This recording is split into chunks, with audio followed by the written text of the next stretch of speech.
Good company. Come on up. Call the meeting to order. Please rise for the pledge. I pledge allegiance to the flag of the United States of America and to the republic for which it stands, one nation under God, indivisible, with liberty and justice for all. Welcome to the August 6th, 2019 Post Falls City Council meeting. We had a workshop that started at 4:30 this morning. It's been a long day. 4:30 this afternoon, and now we're entering the regular council session. Clerk will notice, there she is. Clerk will notice that all council members are present. And tonight we do have a presentation on the North Idaho Centennial Trail Foundation. Tabitha, you want to come forward and give your name for the record, please?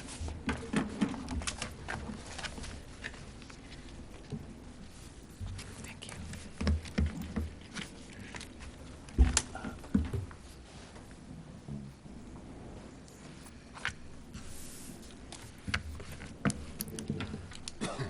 All right, first I want to say thank you guys for having us. So we last year did an economic study. Name for the record, please. Oh, sorry, first time. It's Tabitha Croft with the North Idaho Centennial Trail Foundation. And as I was saying, last year we did an economic study on the Centennial Trail. The purpose of this economic study, obviously, is to find out what kind of effect our trail is having on our communities, on county, and both our cities. Along with that, it's also a great way for our fundraising and our support to our Centennial Trail. So Steve Peterson with the University of Idaho, he ran this study last year. So there's our beautiful, lovely bridge. So with this study, we did two surveys. We did an on-site and online survey.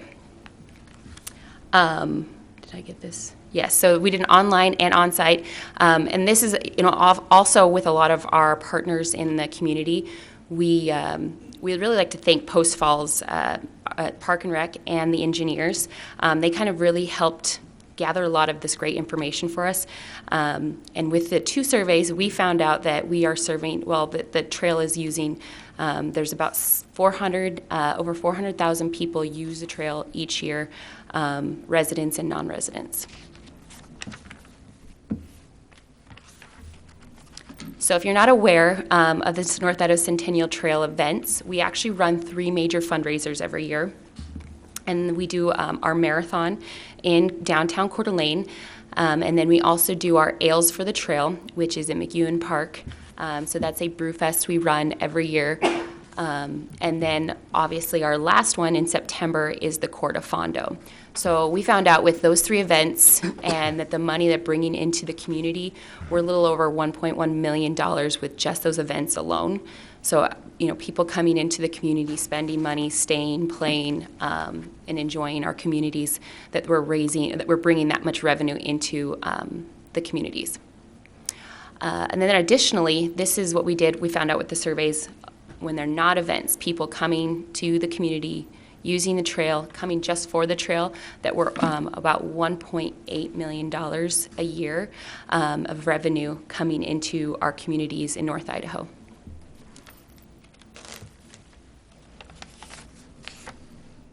So with that, obviously, we have a little under $3 million total with both our events, and then obviously the other piece, non-events, is over almost $3 million. And then actually when we were doing the study, it didn't count actually Ironman, which is another great chunk.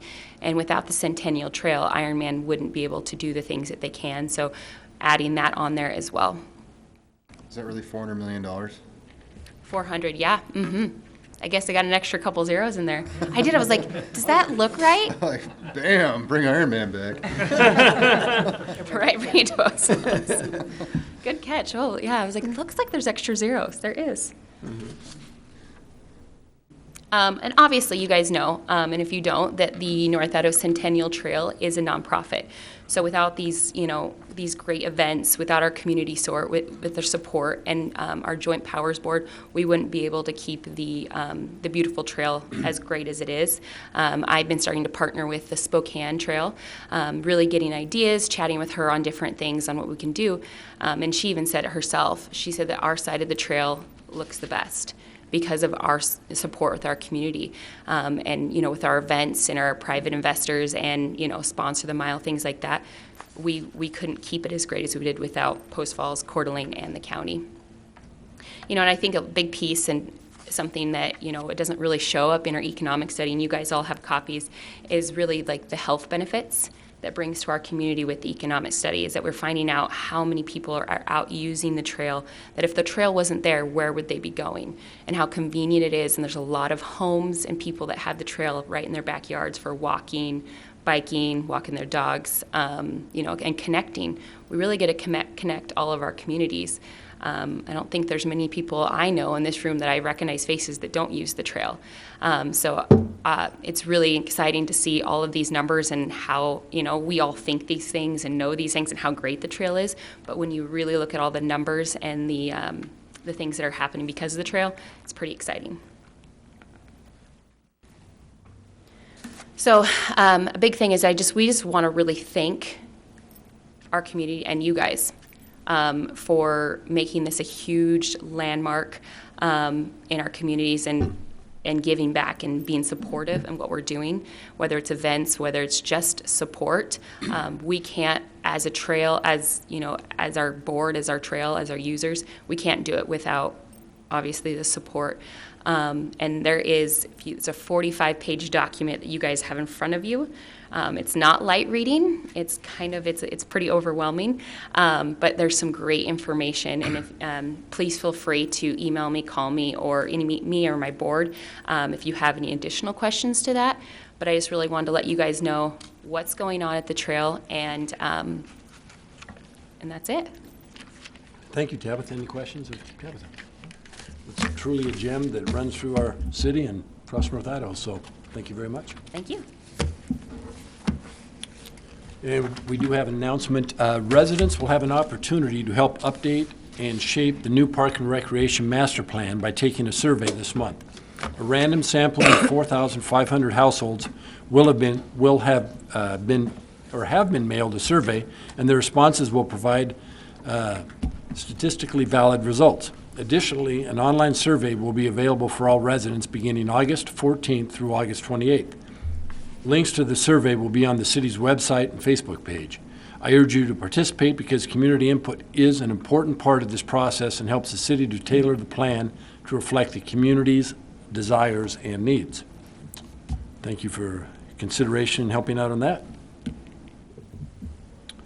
Are there any amendments to the agenda tonight? We have none tonight, sir. Are there any declarations of conflict tonight? Will you please present the consent calendar? Item A is minutes from the July 16th, 2019 City Council meeting. Item B is payables, July 29th. Must not be July 29th to July 29th. Do we know what the date is?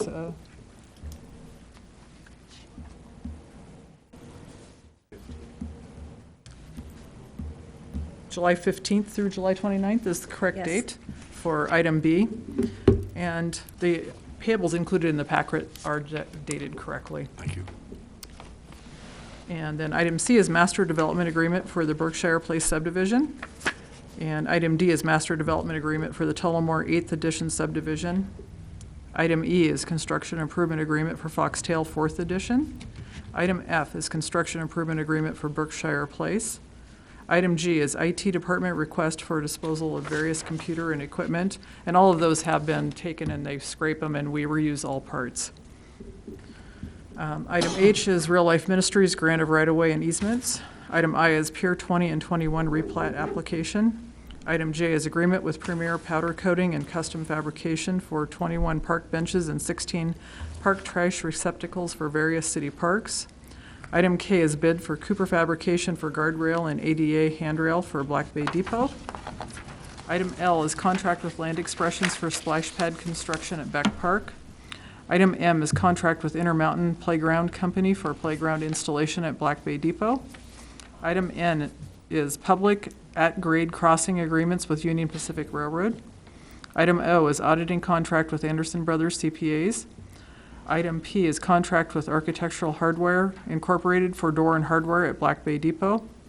And item Q is contract with Modern Glass for windows and glass at Black Bay Depot. Item R is contract with Idaho Washington Fence for fencing at Black Bay Depot. So you see a number of items for Black Bay Depot. That's because we're acting as a general contractor, so all of those items come as separate contracts to the city. Shelley, I do have a question, and it was on a couple of the different items, and I think probably on the park, but it was stated that favorable bids were received, but because it was under a certain level, it didn't have to go out for a bid. And I guess my only question is, I'm sure that they were probably favorable bids, but how do we know? Sorry, Dave, didn't mean to put you on the spot. No, that's fine, Dave Fair, Park and Rec Director. What it means is we don't have, for some of them, we don't have to go to the formal bid process, but we do go out and get quotes. Okay. So we try to get the minimum of three every time. It's busy, sometimes they're non-responsive, but we are always looking. Well, that's what I wanted to know. Yeah. I appreciate that, the fact that you are looking at it, not Yeah. just taking a bid. For these, every penny counts. Good. Thank you, I appreciate it. Any other questions? Not an entertain a motion. Move to approve the consent calendar as presented. Second. Motion seconds, further discussion. Roll call, please. Wolf, I'll abstain on item A and vote for approval on all the other items. Loy, Aye. Wilhelm, Aye. Thorson, Aye. Borders, Aye. Anthony. Aye. Motion passes, thank you. Tonight, we have no public hearings. The next item up is unfinished business, fiscal year 2000 budget summary.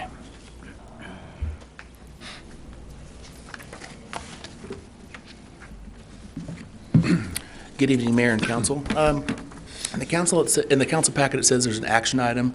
This isn't an action item, this is just for more about information. After the past two budget workshops we've had, and then the third one went over the detailed budget, this is just a notice of what went out in the newspaper, and it gave a recap of the actuals from fiscal year 18, the budget for fiscal year 19, and then the proposed budget for fiscal year 2020. Just gives a little more detail as you go through it, which shows the revenue source. I did advertise the property tax at that time. We didn't know what it was going to be, but the property tax I did increase for the 3%. But when I bring the budget back for council, the 3% will be removed when the budget is adopted, and that will be the public hearing will be on August 20th's council meeting, which is the next one. Okay. Just Questions of Jason? Thank you very much. you're welcome. Next item up is additional service agreement with McMillan Jacobs for the outfall and river crossing.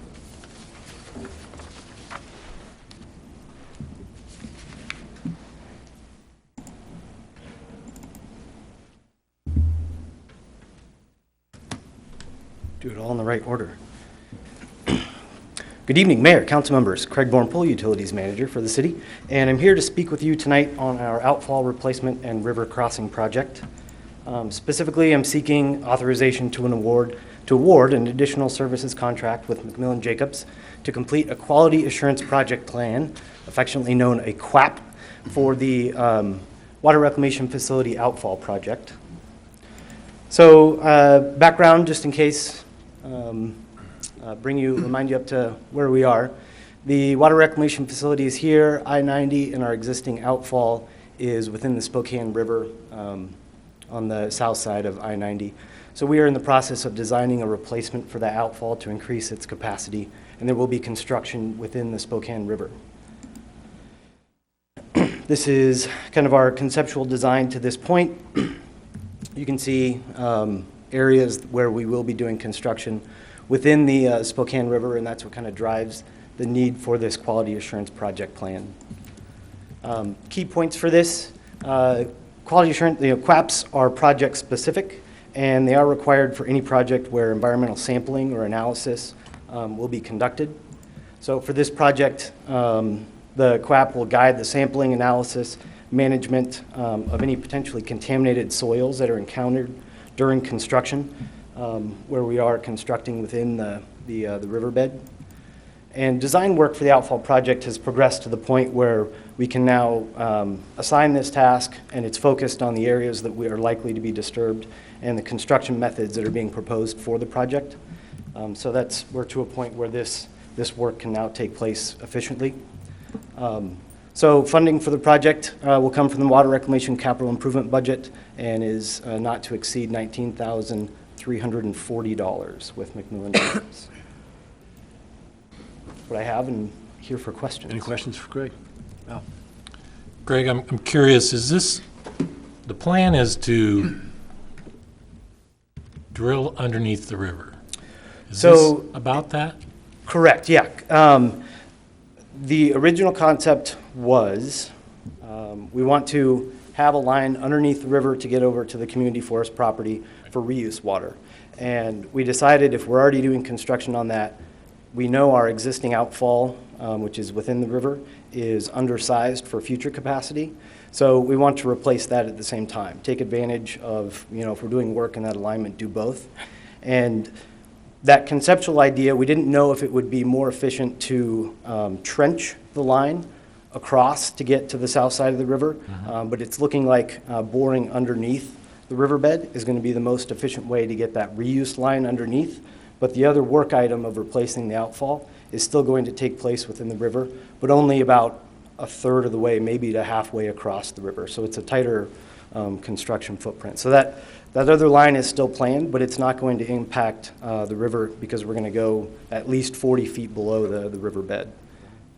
So this whole project that we're talking about today is in addition to?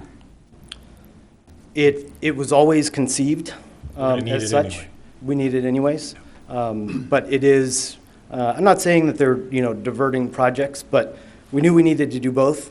And that's when we went out and asked, what's the best way to do both? Is it going to be to open trench or go underneath? And they've come back and said, for the other one, go underneath. For this one, we still need to open trench to where that construction is going to take place. Okay, got it. Thank you. Okay. No other questions, and you need motion on that, correct? Correct. I'd move to approve additional services agreement for McMillan Jacobs for the outfall and river crossing. Second. Motion second. Further discussion. Shannon, please take the roll. Wilhelm. Aye. Thorson. Aye. Borders. Aye. Anthony. Aye. Wolf. Aye. Malloy. Aye. Motion passes. Thank you. Thanks, Craig.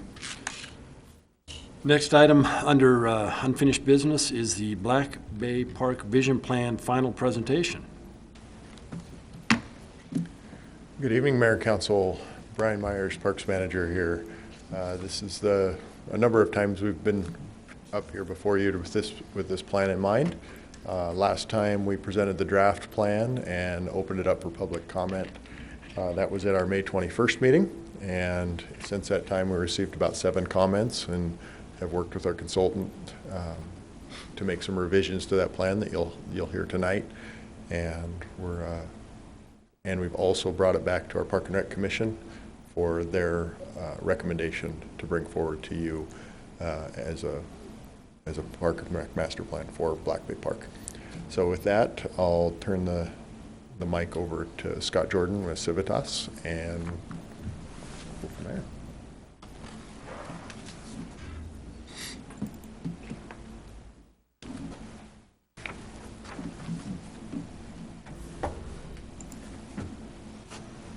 Good evening, Mr. Mayor, council members. As Brian said, my name is Scott Jordan. I'm a principal with the firm Civitas that was hired to complete the Black Bay Park Vision Plan.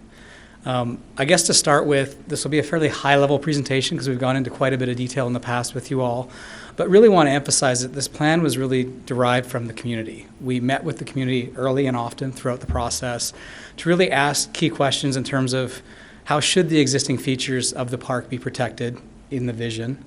How does the community want to activate the park in additional ways? How should the park engage the river? And most importantly, how bold should the park vision be for the master plan? And that last question was really important to us because as we do these vision plans, you always try to figure out how far you can push it, and you can obviously step back as you get into detailed design, but wanted to understand the level of comfort with the community in terms of how bold they wanted to be with some of the strokes and some of the moves. And to my surprise, I would have told you when we started the project, I never would have imagined we'd end up where we're at. But as we went through the process, the community kept saying, no, we want this. We want to engage the river. We want to do it in a big way. Please keep moving forward with that. So that'll be reflected as we present the project.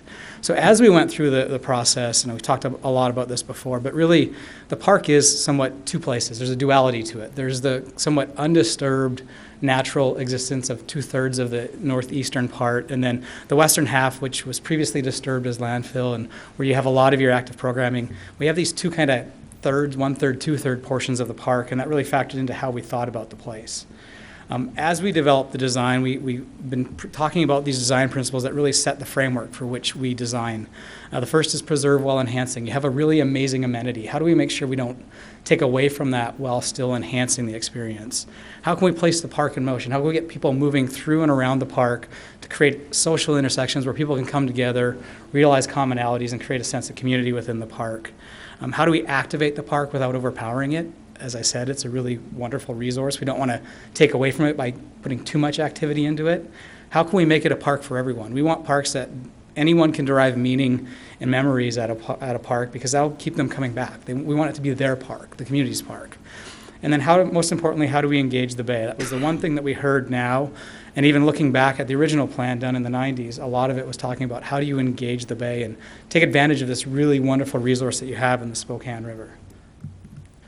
When we started talking about programming and strategy, again, it was about how do we create a diversity of uses so as many different community members can come down and use the park, whether they're very mobile or slightly less mobile and can't get around as well. How can it be for the young and the old, the active, the less active? We really want to create a place that's inclusive for everybody. When it comes to activation, how do we activate the eastern half of the park that's already been disturbed, already has a lot of activities, while preserving some of the intimacy and just the movement through the western half of the site? When it comes to movement strategy, how do we create a series of loops, some which are ADA compliant that allow a broader sector of the community to access throughout more of the park, and others that cannot be just because of the natural geography of the park? But how do we get as much movement and loop systems created in the park so everybody can find the right fit for them as they move through the park space? When it comes to placemaking, how do we accentuate some of the existing features within the park while creating new areas that create place and a sense of place within the park? And then signage is really important. Currently, you've got a lot of interpretive signs, but one of the things we heard from the community is as you get into it, if you don't know the park very well, you kind of feel like you get lost and you don't know where you're at. So how do we create a signage system that allows people to understand where they're at, how to get out, where to go if they want to go to the restroom or go to visit the river edge? It can be somewhat disorienting if you haven't been in it because there's a lot of landform and topography that you have to walk through. The materiality strategy was, again, it's a very naturalized park. We don't want to bring in artificial materials that don't belong in this environment. So how do we use stones and wood and natural materials in a way that make it feel like it's of the place that is naturally existing today?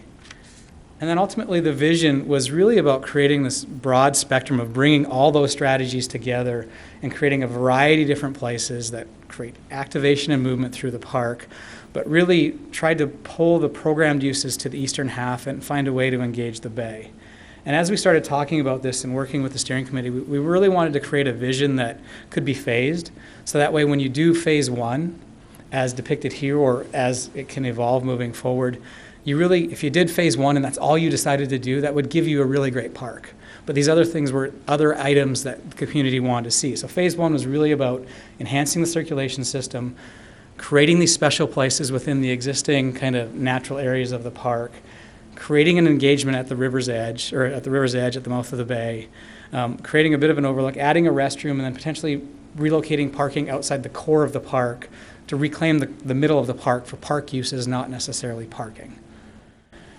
Phase two was about enhancing the bay itself, making it a little bit more usable. I saw today even, there was, on a Tuesday in August, there's quite a few people using that area. Brian was there over the weekend and said there was about 92 people just on the bay itself.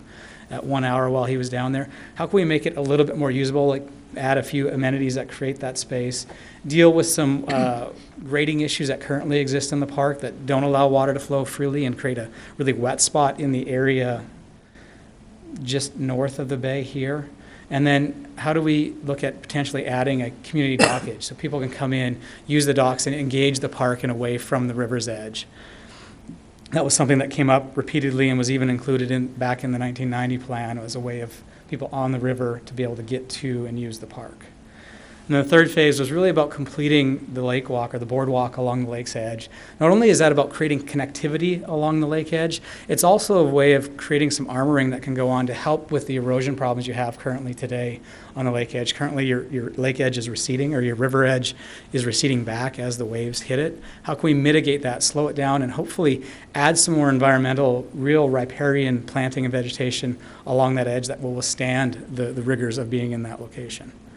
And then the phase 4 was really about enhancing the kind of northeast corner of the park, creating some additional amenities, and possibly finding a way to reconnect the Centennial Trail, which we just heard about, right into the core of the park, where you kind of experience arriving at a nature or a natural setting rather than through the parking lot adjacent to some of the courts that you have. As we develop this phasing strategy, you can see the implementation costs that are in here. I will say, when we develop at this high of a level at a vision plan, we tend to be really conservative with our numbers, try to not surprise anybody by pricing our numbers too low, so that way when we get actual bids, they go way up. The other thing that I will say is that when we talk about operation and maintenance, that's just as important as what you implement. And as we developed the pricing for implementation, we took into factors like life cycle cost. And if you spend a little bit more during implementation, it's going to reduce the amount of long-term cost you have to operate and maintain the park. When you look at current city average in Post Falls, you spend about $3,200 per acre on a typical park. If it's a more activated park, it's about $4,800 per acre.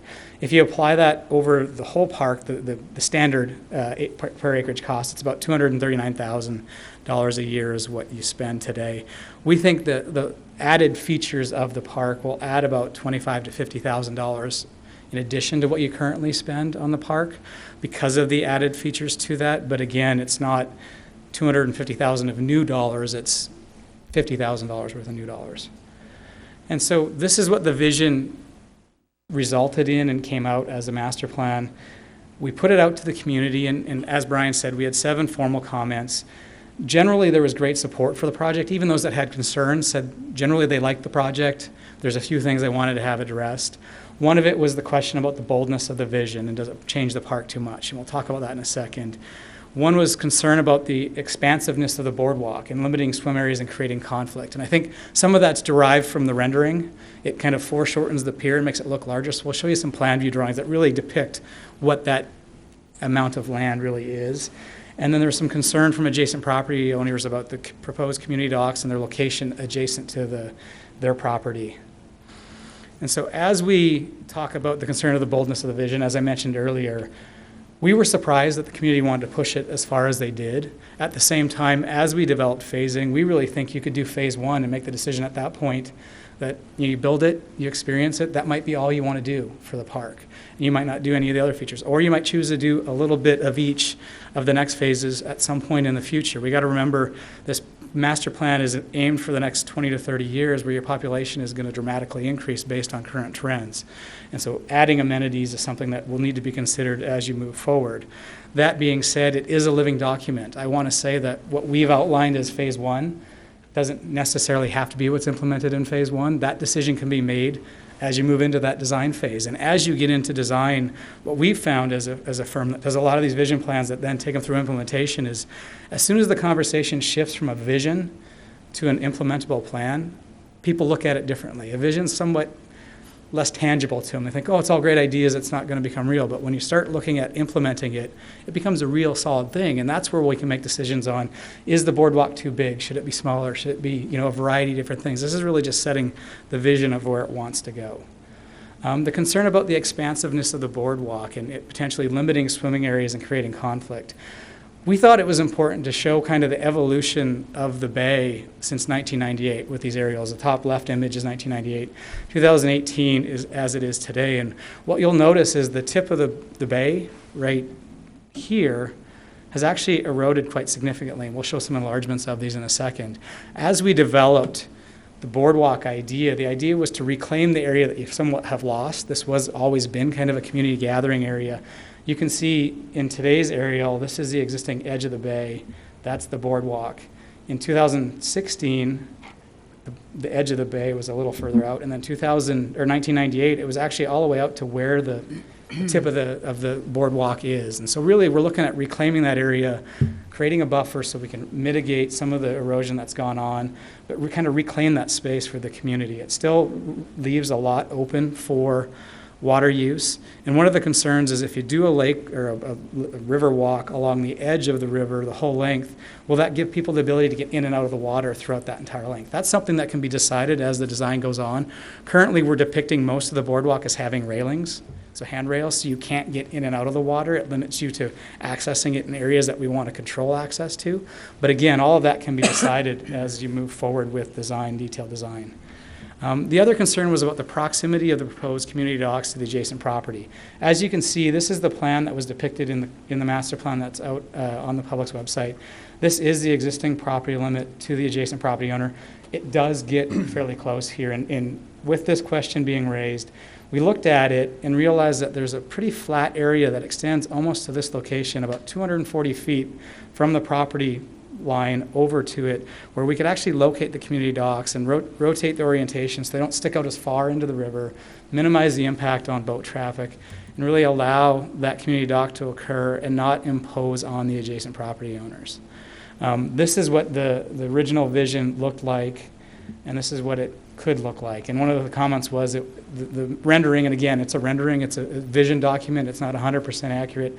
It did not show the adjacent property owners. It made it look like the park continued on forever. So we added those adjacent community or residential properties back into it, shifted the docks. I don't think this quite is the exact location, but again, it's a vision that we can build from as we move forward. So with that, I'll turn it over to questions from council and Mr. Mayor. Any questions? I have a couple of questions and a couple of comments, and you'll excuse me because I'm fairly passionate about this situation. I went and spoke with Brian last week for a while, and I'm sure you've heard that because of a couple of your comments. In my opinion, once the public sees something like that, that's what they expect to happen. Whether or not we think it's going to happen, like you say, it can be changed as you go along. I've lived on that river for more than 20 years. I've been by that place last Sunday at 11:15 in the morning, right there at Black Bay, going back to my house, so going west at 11:15 in the morning, there were 6 boats lengthwise coming right at me, coming east, going to the lake at 11:15 in the morning.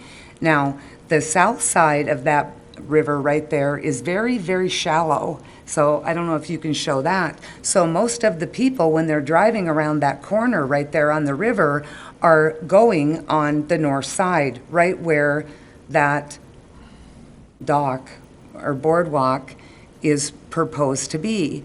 And what I was talking to Brian about, I have video of it, of the traffic right there. I think that's beautiful. I think it's great. I think it's extremely dangerous.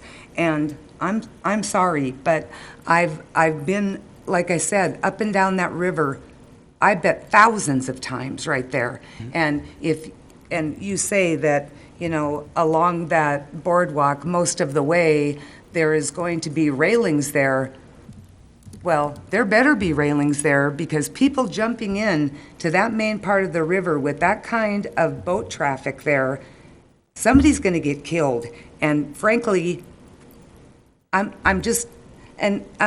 sorry, but I've seen it. And so I'm sorry. I'm not in favor of that picture. That picture to me, and knowing what goes on there, is scary.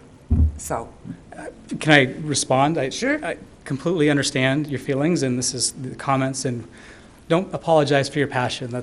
We do this because we're very passionate about what we do. You're obviously on council for the reasons that you're passionate about this community and what's happening. I've been in here it. 63 years, so you're right, I am passionate about Absolutely, it. and so don't apologize about that. Okay. That's not anything to be apologetic about.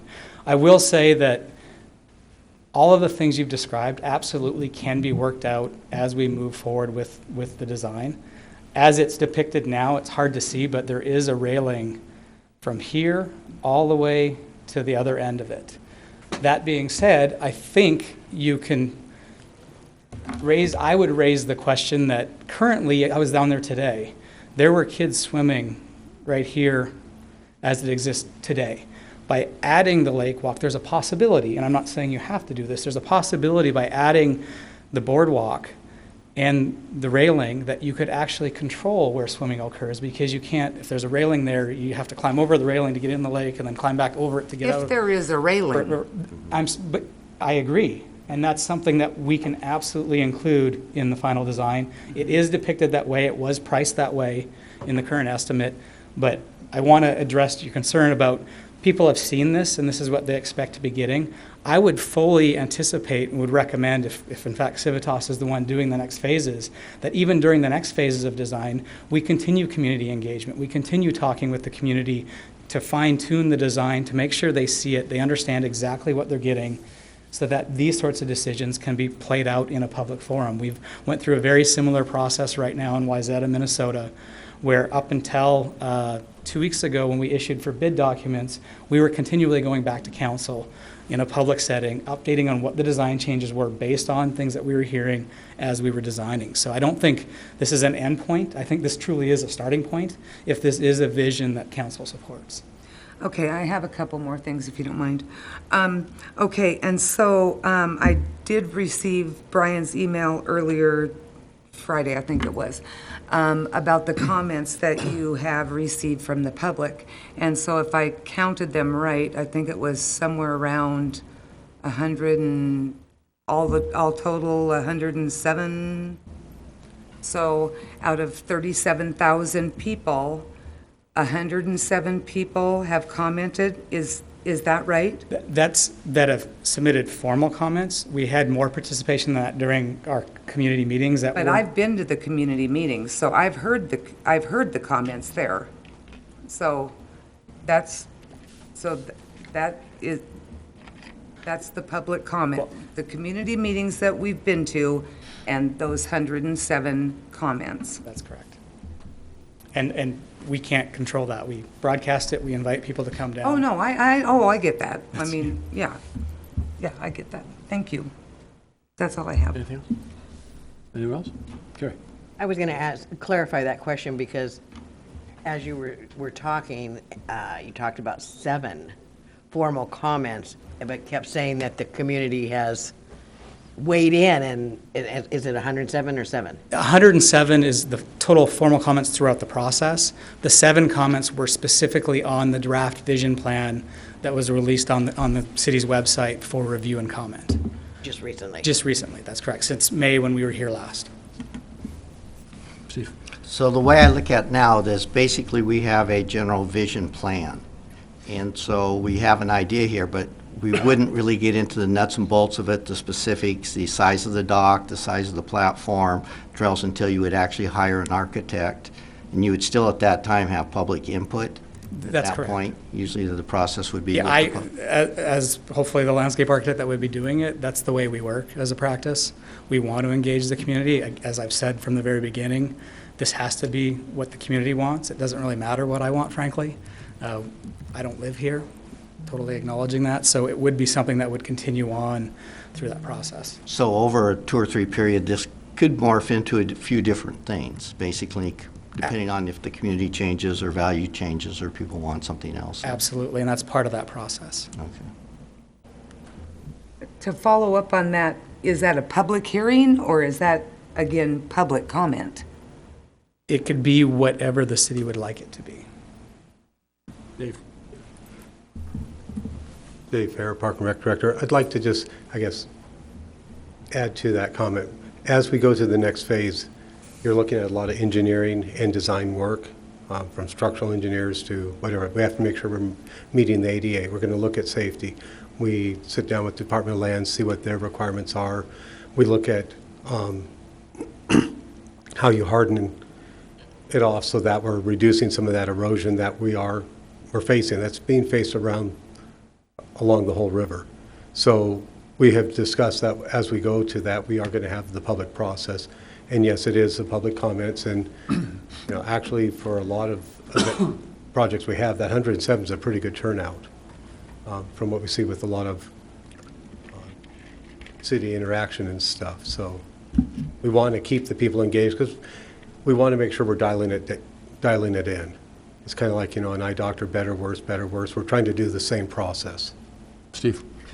So what I understand what you're asking for tonight is if we accept the vision plan, that would give you a document that you could use for apply for federal funds, because you have to have some type of vision plan.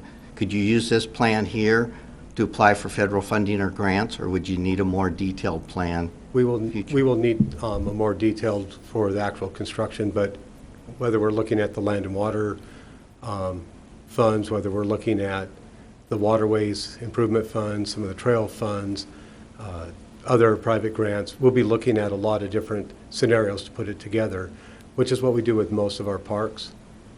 And this is, action tonight would be for, if council so chooses, would be approval of the master plan itself. And although there's a cost estimate associated with it, there's no dollars being approved to be spent at this point, number one. There's no final design being approved at this point. As you said, it's a living document. This is a starting point for the master plan. Correct. This is a vision, and then from there, we have to dial it down and bring it into reality. And this is going to be a multi-year process. To put it in perspective, if you look at Falls Park, that was 10 years the committee worked on that. That was a lot of fundraising. We did a lot of donations in kind. Things have changed since I figured that out 28 years ago. There's a lot more permitting that we have to do now. There's a lot more, everything has to be engineered, everything has to be designed. Okay. Times have changed, so it will take time. Good. Any other questions? Okay.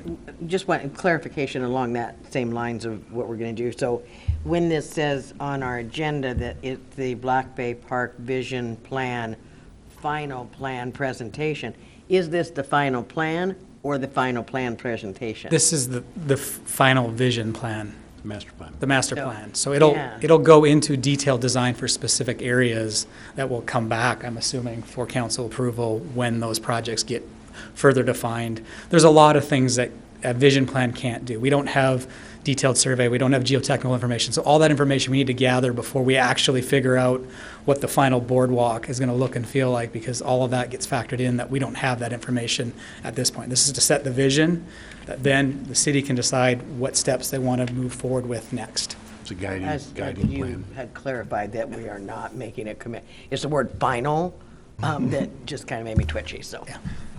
Any other questions? So. Not really a question, but more or less a comment. I appreciate all your hard work on this, and I certainly appreciate Councilman Wilhelm's comments. I think this is, like a lot of things, we wish that we could get 37,000 people to weigh in on this. We all do, but we don't. But as a representative form of government, we are the representatives of those 37,000 people. We will have, and when I first looked at this and went through the plan again, I had to keep thinking of that term in conceptual master plan.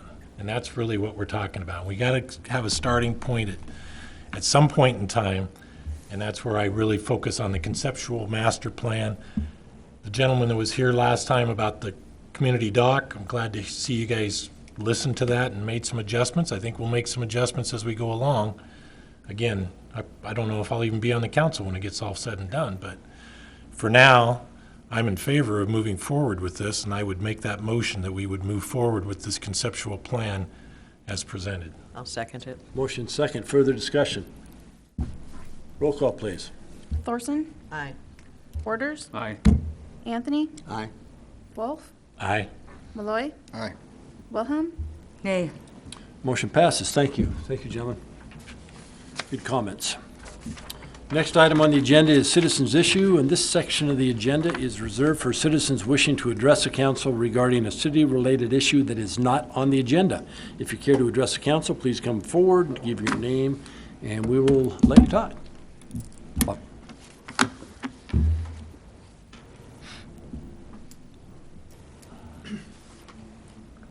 Bob Flowers, good evening, Mr. Mayor, Council. I am going to ask you to remember something that occurred a ways back. A development that was approved at the intersection of Maplewood and Ross Point Road. During that public hearing, there were quite a few people that got up and spoke of concerns on traffic. A lot of people had concerns about the traffic. We do clean through the city. We all know this at this point. To alleviate some of their concerns, a couple of items were mentioned to help alleviate some of their concerns about the traffic. One was a turning lane at Ross Point Road and Maplewood. Another was that their main entrance and exit through this development was going to be on on Maplewood, not Ross Point Road. In fact, this was brought up by Councilman Wolf even at one point at a later meeting. Well, neither one of those things have happened. There is no turning lane there, and the main entrance and exit point for this development is dropped right onto Ross Point Road where we have that traffic problem. I'd like to know how many changes a developer can do in a development before they got to come back and tell the public what they're really doing. I mean, is it 2 changes, 6 changes, 10? Before the council actually says, okay, you've changed this too much, we got to go back through the public process because the public doesn't really know what you're doing. I've been approached by several folks that live along Ross Point Road, and they're not happy right now because they feel basically like they've been lied to, because these changes were done without the public even knowing it. And if you look back through the minutes or the videos anyway of the meetings, you'll see that that's what they were told, that these things would happen. They never did. And now we have a potential for a real traffic problem there when those units are finally built out. That's all I have. Thanks, Bob. Can I make a comment on that? Sure. Just since you mentioned me on that, Bob, I understood that when I voted for that the main entrance and exit was going to be on Ross Point Road. I had brought up the point that I thought it would be a better design to also have a ingress and egress out onto Maplewood, but I knew that the main entrance was going to be there. I was told later that they were going to do that. They were going to have an egress and ingress on to Maplewood, but I don't know that that ever happened. I don't recall anything about a turn lane, so just want to clarify that. There was another gentleman, I thought he might want to speak, but I see that he left, so. I think that was Mr. Shamian. He was here for the Black Bay. Okay. Sounds good. Next item on the agenda is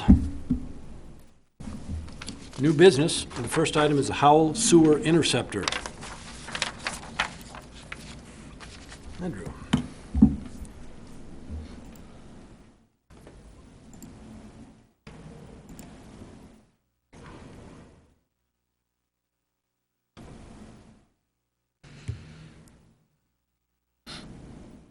Good evening, Mayor, members of the council, Andrew Arbini, Utilities Project Manager.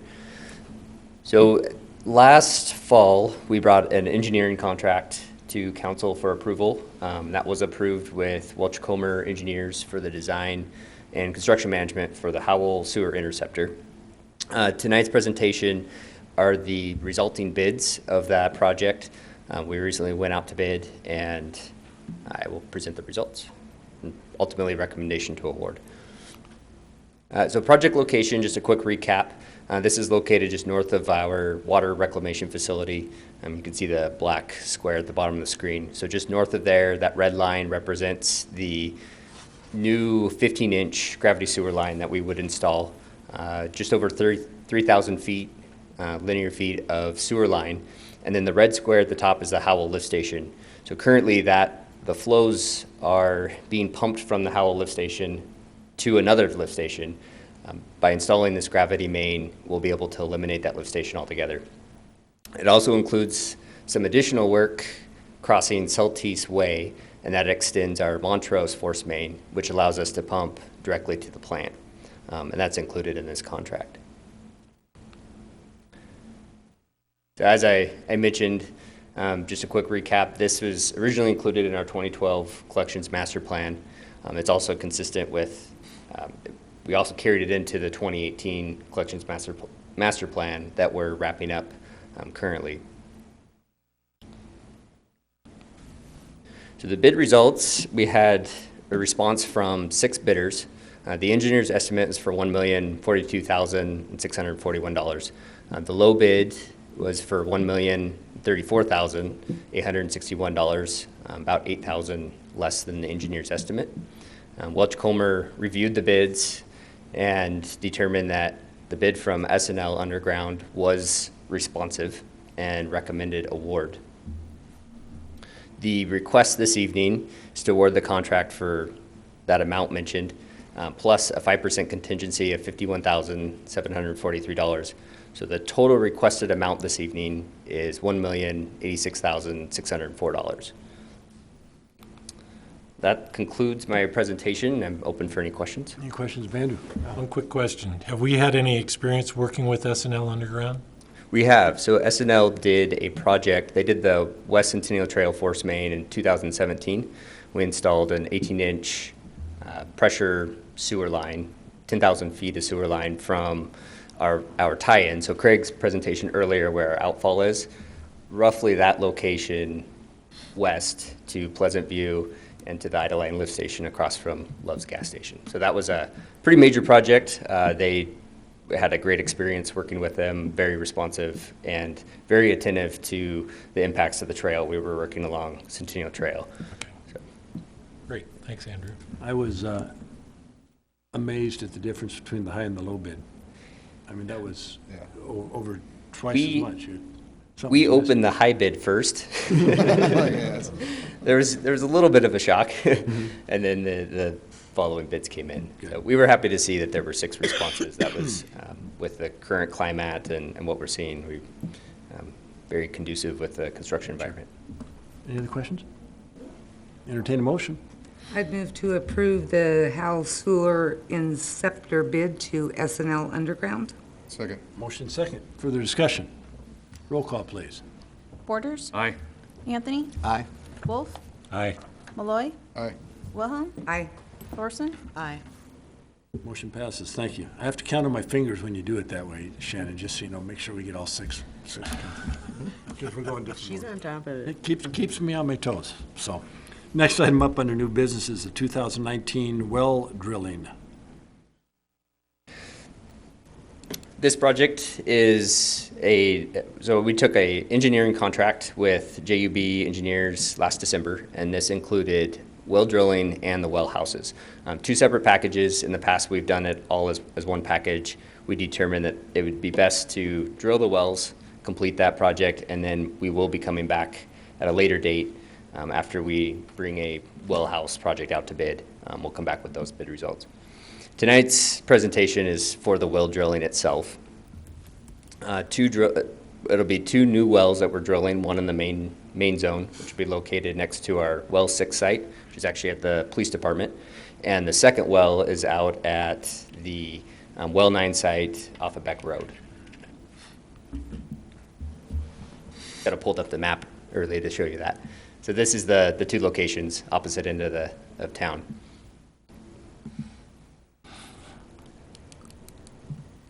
Both wells add system capacity to our existing system. So this was identified in the 2018 Water System Master Plan, completed by Murray Smith.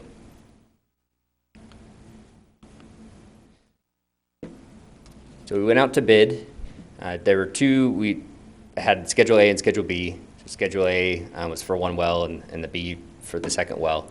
Combined, it came in at $526,041,000, about $123,000 under engineer's estimate. JUB did review the bid and determined that the bid was responsive and has recommended award to O'Keefe Drilling. So the financial impact, the amount requested this evening is for the $526,041 plus a 5% contingency. So the total amount is for $552,343. Questions on this? Joe? So how many, if we got one bid back, how many RFQs went out? So this was a public bid process. We advertised in the paper as required for a formal bid process. I've learned a lot with well drilling, and it's much different than the previous project with the excavation companies. There are just a handful of well drillers in the region, down to Utah even. They solicited in the Utah area, and we only received a bid from O'Keefe. What I understand is O'Keefe is based out of Butte, Montana, and they have been in the Hayden, Coeur d'Alene, Post Falls area for the last 2 years, wrapping up a well when another well project comes out to bid. So they have been very competitive, and I believe it's been probably difficult or challenging for other companies to compete. And I think the limited number of companies in the industry are a result of why we only saw one.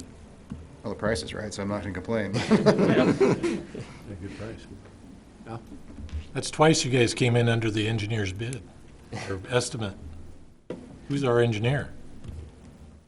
JUB Engineers is the So they're design. the ones that did the initial estimate, giving us just a ballpark of what it's going to cost. They did, and so that was the $650,000. When we were looking at wells, and this goes back to our initial conversations with JUB and scoping, in our master plan, the well 9, or the second well is going out at well 9 in the west zone. We are not at that point where we need it today. That's why it's a well only. But by the time we finish up this project, we would likely need to drill that. So we looked at it as a cost savings by putting 2 wells out, and I think that's what we saw here is by having 2, we saw the savings. Once again, you're saving us money, Andrew. Appreciate it. I'd much rather have to go that direction than a low engineer estimate and high bid. Exactly. So. Either that or JUB sandbagging. I'd entertain a motion. I'd move to approve the 2019 well drilling bid award to O'Keefe Drilling. Second. Motion second, further discussion. Roll call, please. Anthony? Aye. Wolf? Aye. Malloy? Aye. Wilhelm? Aye. Thorson? Aye. Borders? Aye. Motion passes. Thank you. Last item under new business is proposed land exchange with Lamb Storage. Dave. Mayor, Council, Dave Fair, Park and Rec Director. I'm before you again for another land exchange. This one actually is in a different part of town, so it's near the community gardens on 3rd Avenue. So for a frame of reference, we're talking about that area there. It's a little easier to see it when you take it away from the aerial, but this piece of land here and the city sliver there is what we're exchanging. The city will be giving up 527 square feet, and in exchange we'll get 8,609 square feet of land. And also what goes with that would be an easement for water runoff, which would go from the storage units to that 8,000 square foot area. That water runoff will be a swale, and we'll incorporate it into the design of the gardens. Numbers look good. I mean, Sold. That's a catch. Wow. Any questions? The only question I had on that was, are we going to be able to use that 8,600 square feet Yeah. Except for the swale. I mean, it's a swale, but It's a swale, but that's one of the things with the whole idea with the community gardens is some of this will be a demonstration area, so actually we'll design into it those plants that like the water and the shrubs and everything, so it gives a chance for the public to see some different concepts. Steve? Well, I guess that was my question, if you can use part of the swell as an educational process, how people can do different plannings to affect that then. Yeah. The other important thing on that is by squaring out the property there, we have a building in here. Visually, it makes it an easier spot for classes and other things, so. That's great. Motion. I'd move to approve the proposed land exchange with lamb storage. Second. Motion second, further discussion. Roll call, please. Wolf? aye. Malloy? Aye. Wilhelm? Aye. Thorson? Aye. Borders? Aye. Anthony? Aye. Motion passes. I lost Thank you. count. Thanks, Dave. Next item on the agenda, ordinances and resolutions. Tonight, we have three ordinances. First ordinance is Title 18 Text Amendment. Move to place the ordinance, Title 18A text amendment on its first and only reading by title only while under suspension of the rules. Second. Motion second, further discussion. Roll call, please. Malloy? Aye. Wilhelm? Aye. Thorson? Aye. Borders? Aye. Anthony? Aye. Wolf? Aye. And motion passes, and in the fact that Mr. Shannon Wilson is going- is absent, Shannon's going to read the ordinance for us. An ordinance amending the municipal code of the city of Post Falls, Kootenai County, Idaho, amending municipal code sections 18A.20.070, section E, and 18A.20.110, section A, and 18A.28.010 to require first floor non-residential uses on Spokane Street, repeal impermeable surfaces standards, and to add a definition of lot coverage to Smart Code, repealing conflicting ordinances, providing severability, providing for the publication of this ordinance by summary, and providing an effective date. Move to approve the ordinance, Title 18A text amendment, and to direct the clerk to assign the appropriate number, and that it be published by summary only. Second. Motion second, further discussion. Roll call, please. Wilhelm? Aye. Thorson? Aye. Borders? Aye. Anthony? Aye. Wolf? Aye. Malloy? Aye. Motion passes, thank you. Next up is the ordinance dealing with city council salary amendment. I'd move to approve the city council salary amendment ordinance on its first and only reading by title only while under suspension of the rules. Second. Motion second, further discussion. I would like to make a comment on that, Mr. Mayor. For anybody out there that wants to know, I'm the one that brought this forward because, yes, we are voting on a raise for the city council, and in a minute, we're going to be voting on a raise for the mayor. I personally feel that although none of us are here for the money, we do an inordinate amount of work for the city, and it has been 12 years since the council or the mayor has received an increase. We did salary surveys in regards to local communities and communities throughout Idaho, and we're quite a bit below that. So if anybody wants to point a finger at who brought this up and who wants to be responsible for it, I'll take responsibility for that. You've got big shoulders, Al. Pay to take one for the team. Roll call, please. Thorson? Aye. Borders? Aye. Anthony? Aye. Wolf? Aye. Malloy? This is just to place it for reading, right? Yes. Aye. Wilhelm? Aye. Motion passes. An ordinance amending the municipal code of the city of Post Falls, Kootenai County, Idaho, amending section 2.04.050 to provide that city council members be paid $10,282 annually, repealing conflicting ordinances, providing severability, providing for the publication of this ordinance by summary, and providing an effective date. Move to approve the ordinance, city council salary amendment, to direct the clerk to assign the appropriate number, and that it be published by summary only. Second. Motion second, further discussion. Roll call, please. Borders? Aye. Anthony? Aye. Wolf? Aye. Malloy. Nay. Wilhelm. Aye. Thorson. Aye. Motion passes. Next item up is the ordinance mayor salary. Move to place the ordinance May salary amendment on its first and only reading by title only while under suspension of the rules. Second. Motion second, further discussion. Roll call, please. Anthony. Aye. Wolf. Aye. Malloy. Aye. Wilhelm. Aye. Thorson. Aye. Borders. Aye. Motion passes.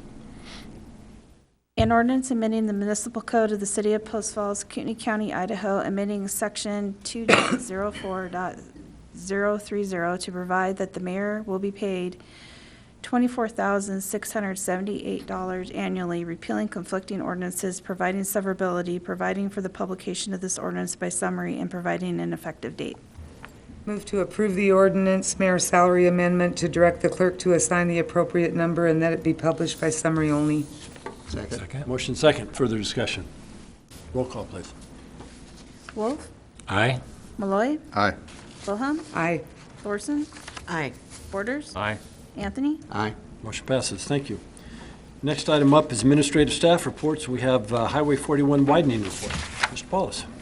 Honorable Mayor, members of the council, last month, staff was before you and we discussed the Highway 41 widening project and some of the major items that would be possibly coming forward in a future memorandum of understanding and cooperative construction agreement with the Idaho Transportation Department.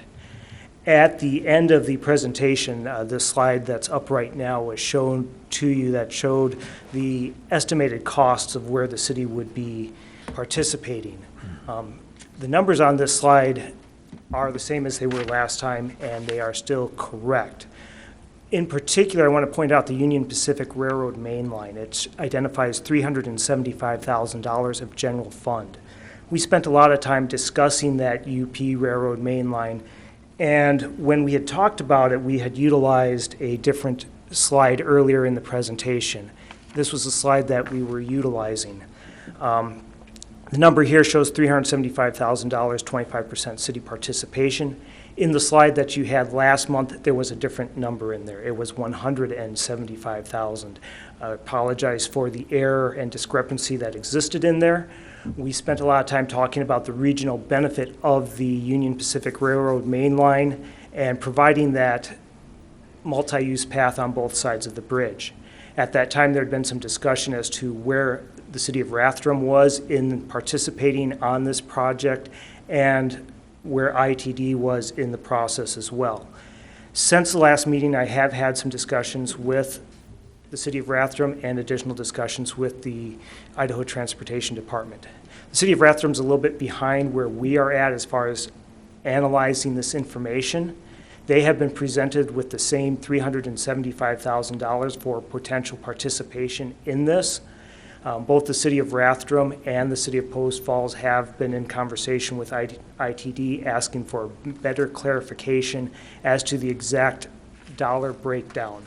They had presented us in the draft agreement basically a line item for additional engineering cost and a line item for the additional bridge work. And we're asking for just a clearer detail on that so we can make sure that all of the costs involved really are costs which could be shared between Rathdrum and the city of Post Falls. But in conversations with the Public Works Director over at Rathdrum, he is of the general opinion that this is a facility, just like we were in our discussions, of significant regional benefit, and if there's a way for the communities to participate and help make this additional widening possible, then we should do that. I just wanted to make sure that you were aware of the appropriate cost that was initially floated by ITD and that you weren't moving forward on your general discussion from last month on the lower 175, and I open up to any questions you might have. Any questions, Rob? No, that's good. Seeing none, thanks for the clarification, Rob. You're welcome. Thank you for your time. Next item up is mayor comments, and obviously when you step outside and smell and look, you see that we are in forest fire season. I know Chief Ryan's here. You know, so far we've been okay locally, I think, but I guess from a personal standpoint, I would ask that you keep those who are fighting those fires in your prayers and thoughts, and it's a dangerous job, and especially with winds, et cetera, you never know what's going to happen. And so, hopefully we all appreciate the efforts that these responders provide and the risks that they put themselves at, and ask everyone to be careful with any kind of fire.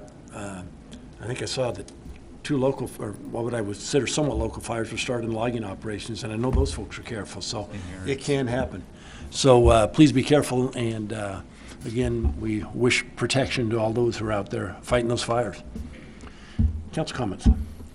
I've got one.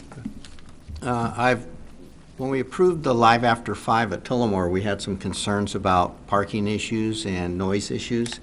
I've attended 3 of the last 4, and everybody's finding a place to park. It seems like there hasn't really been any parking issues, and as far as noise issues, I've left about 20 minutes early.